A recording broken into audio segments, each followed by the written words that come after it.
ഞാനും പുള്ളിയുടെ കൂടെ അവിടെ തന്നെ അഭിനയിക്കുന്ന കുറേ അതൊക്കെ ഞാൻ ഇങ്ങനെ ചോദിച്ചു. അപ്പോൾ ചേട്ടൻ ഇങ്ങനെ കുറച്ച് ടെക്നിക്ക് എന്നോട് പറഞ്ഞു തന്നു.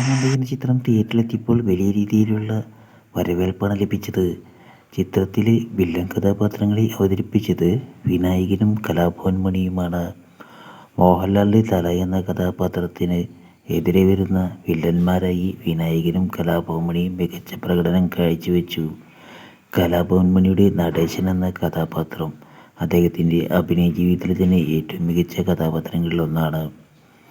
ഇപ്പോൾ മോഹൻലാൽ തനിക്ക് നൽകിയ സഹായങ്ങളെപ്പറ്റി തുറന്നു പറഞ്ഞ രംഗത്ത് വന്നിരിക്കുകയാണ് വിനായകൻ.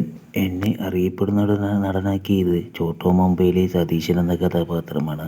അതിന് നന്ദി പറയേണ്ടത് സൂപ്പർ സ്റ്റാർ മോഹൻലാലിനോടാണ്. അദ്ദേഹം എന്നെ ചേർത്ത് പിടിച്ചു. വളരെ മികച്ച ഒരു കഥാപാത്രമായിരുന്നു ചോട്ടോ മുംബൈയിലെ സതീശൻ.